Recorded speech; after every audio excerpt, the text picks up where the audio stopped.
June 1944. The fate of the world hung by a thread, and Hitler was convinced that the Allies would strike at Calais, not Normandy. What he didn't know was that America had built an army that didn't exist, complete with inflatable tanks, fake landing crafts, and thousands of phantom soldiers. Entire divisions of ghost troops marched, radioed, and camped, all designed to trick the Führer himself. Every reconnaissance plane that flew over saw armies that weren't there, and every German officer that reported back believed the invasion force was massive, ready to strike elsewhere. Meanwhile, the real soldiers were quietly preparing for the real assault, a secret hidden in plain sight. The deception was bold, audacious, and brilliant, so effective that it changed the course of history. Today, you will step into the shadows of this incredible ruse, where illusion became weaponized, and the Allies proved that sometimes, the greatest battles are fought without firing a single shot. By the spring of 1944, the Allies were poised to launch Operation Overlord, the massive invasion that would finally break Nazi control over Western Europe. Yet, Hitler's eyes were fixed on the wrong target. Convinced the Allies would strike at Calais, he poured men and resources into defending a place that would never see a real battle. Behind the scenes, American and British planners were orchestrating one of the most audacious deceptions in military history, a phantom army so convincing that it could fool the Führer himself. Inflatable tanks lined the beaches, dummy aircraft filled the skies, and radio messages buzzed with orders from divisions that existed only on paper. Every detail was meticulously crafted to create the illusion of overwhelming force, while the true soldiers quietly prepared for the attack on Normandy. The scale of the ruse was staggering, the risks monumental, and the stakes nothing less than the liberation of Europe. In this story, we will uncover the brilliant minds, the daring strategies, and the extraordinary lengths the Allies went to turn illusion into a weapon, changing the course of history forever. Long before the first Allied boot hit the sands of Normandy, a remarkable operation was quietly taking shape, an operation that would fool the most formidable intelligence network in history. This was the Fortitude Plan, a carefully orchestrated deception designed to make Hitler believe that the main invasion of France would come not at Normandy, but at the narrowest stretch of the English Channel, Calais. To achieve this, the Allies didn't just rely on spies or misinformation, they built an entire army out of illusion. Every aspect of this ghost army was meticulously planned. Inflatable tanks, trucks, and artillery were placed along the southeastern coast of England. From the air, these rubber creations looked like the real thing. Dummy landing crafts were positioned along the beaches, and even fake barracks were constructed to make the camps appear occupied. Soldiers trained to march in precise formations, creating the sound and movement of a real army. Meanwhile, radio operators sent hours of fake traffic, broadcasting orders from units that didn't exist. German intelligence intercepted these transmissions and counted every single message as proof of massive troop movements. The mastermind behind this grand illusion was Lieutenant General John Dill, later joined by deception experts like Charles, Chips, Shannon and the British Special Operations executive officers. They combined engineering, theater, and psychology, knowing that a single flaw could unravel months of preparation. Even the smallest detail mattered. Shadows cast by inflatable tanks had to match the sun's position, dummy gun emplacements had to align with real terrain, and every soldier had to know exactly when to appear visible, or not. The scale of the fake army was staggering. Entire divisions existed only on paper, with lists of officers, insignias, and fictional soldiers, giving the illusion of a fully mobilized force. The Allies even gave the ghost units names and reputations, as if they had fought previous battles. Reconnaissance planes flew over these positions daily, capturing photographs that would be sent straight to Berlin. Each photo, each movement, each transmission was another thread in the web of deception. By the time D-Day approached, Hitler and his generals were thoroughly convinced that Calais, not Normandy, was the true target. The fake army had done more than just occupy space, it had tricked the mind of a dictator, dictating his decisions and forcing him to misplace his resources. What the Allies had built was not just an army of illusion, it was a weaponized masterpiece, a silent force that would shape history without firing a single shot. The brilliance of the Allies' plan lay not only in creating a fake army but in convincing the Germans that it was real.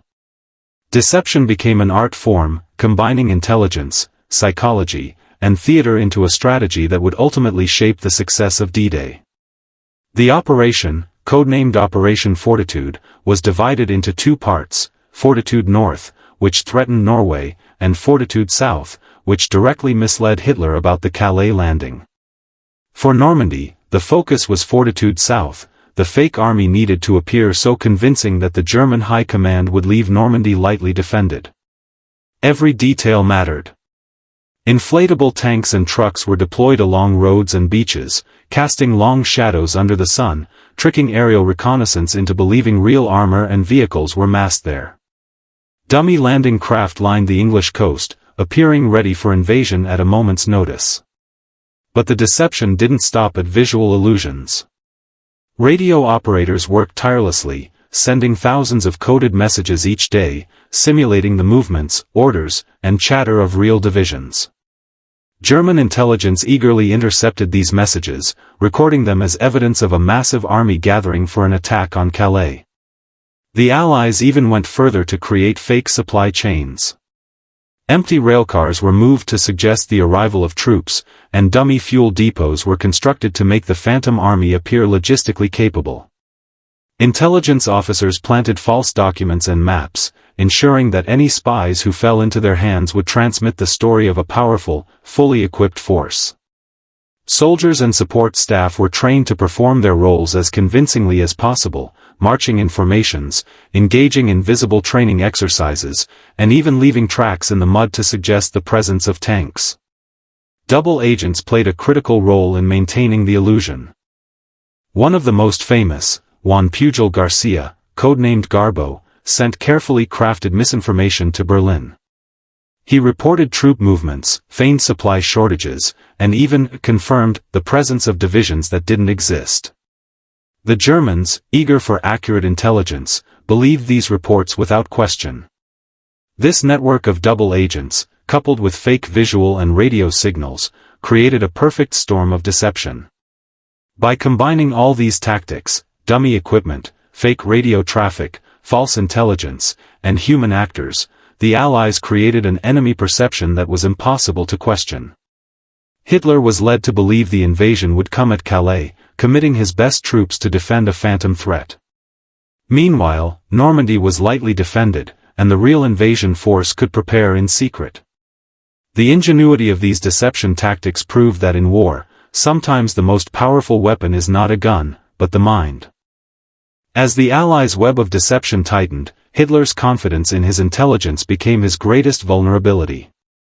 Reports from aerial reconnaissance, intercepted radio messages, and eyewitness accounts from spies all pointed to Calais as the imminent target. The German High Command, desperate to defend the Reich, bought into the illusion completely. Entire divisions were positioned along the Pas-de-Calais coast, leaving Normandy lightly defended, unaware that the true assault was gathering hundreds of miles away. Hitler's misjudgment was compounded by his paranoia and obsession with the Atlantic Wall. He refused to move troops, believing the Normandy beaches were a diversion, a feint to distract him from the real attack. Every report from German intelligence seemed to confirm the existence of a massive, fully equipped Allied army poised to strike Calais. Even after D-Day began on June 6, 1944, Hitler hesitated to release reinforcements. Critical armored divisions, capable of counterattacking, remained immobilized, waiting for an attack that never came. The deception didn't just fool Hitler, it manipulated the entire German chain of command. Commanders debated endlessly over troop movements, wasting precious hours and resources. German officers reported sightings of phantom divisions, and each sighting reinforced the fear of an overwhelming invasion force. Hitler's fixation on Calais meant that strategic decisions were made not based on reality, but on a carefully constructed illusion. Every misstep had consequences. Normandy's beaches, though heavily fortified, faced less resistance than expected. The Allies exploited every moment, landing troops, tanks, and supplies with devastating efficiency. The fake army had forced Hitler to miscalculate the location, strength, and timing of the invasion, a misjudgment that would cost the Germans dearly. Even today, historians marvel at the audacity of the ruse. By weaponizing illusion, the Allies turned misinformation into a strategic advantage. Hitler's misjudgment was not mere oversight, it was the product of meticulous planning, human psychology, and a willingness to exploit the enemy's assumptions. In the shadow of deception, an entire army that never existed dictated the movements of one of the most powerful military forces in history. The course of the war, it seemed, could be shaped by rubber tanks, fake divisions, and the brilliance of unseen strategists. Behind the smoke and mirrors of the fake army were men and women whose ingenuity, courage, and meticulous planning made the deception possible. Often unsung, these individuals worked in silence, knowing that success would be measured not in battle honors, but in the enemy's confusion. At the center of it all was Lieutenant General John Dill, the British liaison to the U.S. forces, whose strategic vision laid the foundation for the Fortitude Plan. Dill understood that war was not just fought on beaches and battlefields, it was fought in the minds of leaders, and the key to victory often lay in what the enemy believed. Among the most remarkable contributors was Juan Pujol Garcia, a Spanish double agent codenamed Garbo. Operating under tremendous personal risk, Garbo created an entirely fictional network of agents in Britain and France, feeding Hitler's intelligence with detailed, believable reports. His dispatches included troop movements, supply shortages, and phantom operations, everything necessary to convince the Germans that the fake army was not just present, but fully operational. Without Garbo's careful orchestration, the illusion might have crumbled under scrutiny. On the Allied side, engineers and soldiers labored tirelessly to construct inflatable tanks, fake artillery, and dummy landing craft. Every fold, every seam, and every painted insignia had to appear authentic from the air and from reconnaissance photos. Soldiers drilled in the fields, marching in perfect formations to create shadows that could be mistaken for heavy armor. Radio operators spent hours transmitting messages for phantom divisions, carefully mimicking the cadence and style of real communications. Even clerks and intelligence analysts contributed, fabricating orders, unit rosters, and maps for armies that never existed. Human stories also emerged from the risk and tension surrounding the operation. Some soldiers stationed near the dummy camps admitted later that, at times, they feared being seen as expendable actors, mere pawns in a larger game. Others found humor in the absurdity, watching rubber tanks sway in the wind, or hearing German reconnaissance report non-existent troop movements with grave seriousness. It was a world where war and theater intertwined, where creativity became a weapon, and where ordinary men and women performed extraordinary feats without firing a single shot. The success of Fortitude rested on these unseen heroes. Their dedication, intelligence, and attention to detail were crucial in shaping the course of history. They proved that wars are not won solely by brute force. Sometimes, the greatest victories are achieved through deception, courage, and human ingenuity. These figures, often invisible to history, were the architects of illusion, and their legacy is a testament to the power of the mind in the theater of war. By early June 1944, the effectiveness of the fake army was undeniable.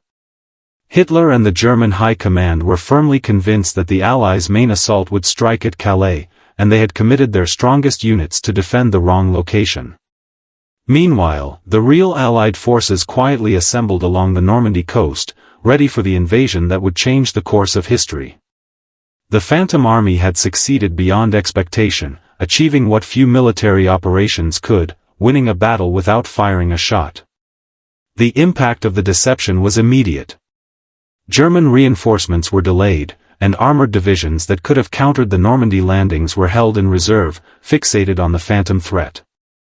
German commanders repeatedly reported the movement of divisions that didn't exist, bolstering Hitler's confidence that Normandy was merely a diversion. This misallocation of forces gave the Allies a crucial strategic advantage, allowing troops to land with reduced resistance and establish beachheads that would become pivotal in the liberation of Western Europe. Beyond the battlefield, the psychological effect on German leadership was profound. Hitler's insistence on defending Calais created paralysis and indecision at the highest levels of command. Time and again, requests to redirect forces were delayed or denied, as the Führer clung to the illusion carefully crafted by the Allies. Every false report, every inflatable tank, every radio transmission had manipulated not just the battlefield, but the minds of the enemy. The human cost of the deception was equally significant, but in a different way. By misleading German forces, the Allies reduced casualties on the beaches of Normandy. Lives were spared because soldiers faced fewer enemy troops than they would have if the Germans had correctly identified the landing site. The Phantom Army had, in essence, fought silently, protecting real soldiers while sowing confusion among the enemy. D-Day's success demonstrated the power of intelligence, strategy, and psychological warfare. The fake army didn't just divert German attention, it shaped history. By convincing Hitler to defend a phantom threat, the Allies secured a foothold in Europe that would ultimately lead to the collapse of Nazi Germany. The operation stands as a testament to creativity and meticulous planning in warfare, proving that ingenuity and deception can be as lethal as any weapon. In the shadow of the fake army, the real soldiers of Normandy landed, fought, and survived, unaware of the invisible allies that had paved the way. The impact of this audacious deception would ripple across the war, a reminder that sometimes the greatest victories are achieved not through force, but through the art of illusion. The story of America's fake army is more than just a tale of clever deception, it is a testament to human ingenuity, courage, and the power of perception in warfare. In a conflict defined by brutality and massive loss, the Fortitude Plan stands out as an example of brains triumphing over brawn, of strategy outmatching sheer firepower. By constructing an army that existed only in shadow and illusion, the Allies demonstrated that war is not only fought on beaches and battlefields, but in the minds of men and the assumptions of leaders. The success of this operation reshaped history. D-Day, a turning point in World War II, was made possible not just by thousands of soldiers storming Normandy's beaches, but by a phantom force that manipulated one of history's most ruthless dictators. Hitler's misjudgment, fueled by careful planning and painstaking attention to detail, delayed reinforcements, altered German strategy, and ensured that Allied forces could establish a foothold in Europe with fewer casualties than might have been expected. The invisible army of inflatable tanks, dummy artillery, and fake divisions became an essential weapon, proving that deception can be as decisive as bullets and bombs. But beyond strategy, there is a human story embedded in this operation. The men and women who built the fake army worked under pressure, secrecy, and tremendous risk. Soldiers drilled in fake camps, engineers designed inflatable tanks that had to look convincing from the air, and double agents transmitted carefully crafted lies, all knowing that the enemy's belief in their work could save thousands of lives. Their contributions remind us that sometimes the unsung heroes of war are those who never fire a shot, yet shape history in profound ways. Reflecting on this incredible feat, one sees the duality of war, the destruction it brings, and the ingenuity it inspires. The Phantom Army was not just a tool of strategy, it was a symbol of human creativity, determination, and the relentless drive to outthink one's adversary. It reminds us that in the chaos of conflict, intelligence, patience, and careful planning can tip the scales in ways that brute force never could. As we look back on this operation, it becomes clear that victory is rarely the product of strength alone. The greatest triumphs often lie in the invisible battles fought with minds, courage, and imagination. The fake army of World War II may have existed only in shadow and illusion, but its impact was real, lasting, and profound. It shaped the course of history, protected lives, and remains a testament to the incredible lengths humanity will go to secure freedom. And so, the story of America's fake army endures, not as a footnote, but as a reminder that sometimes, the most powerful weapon is the one the enemy never even sees.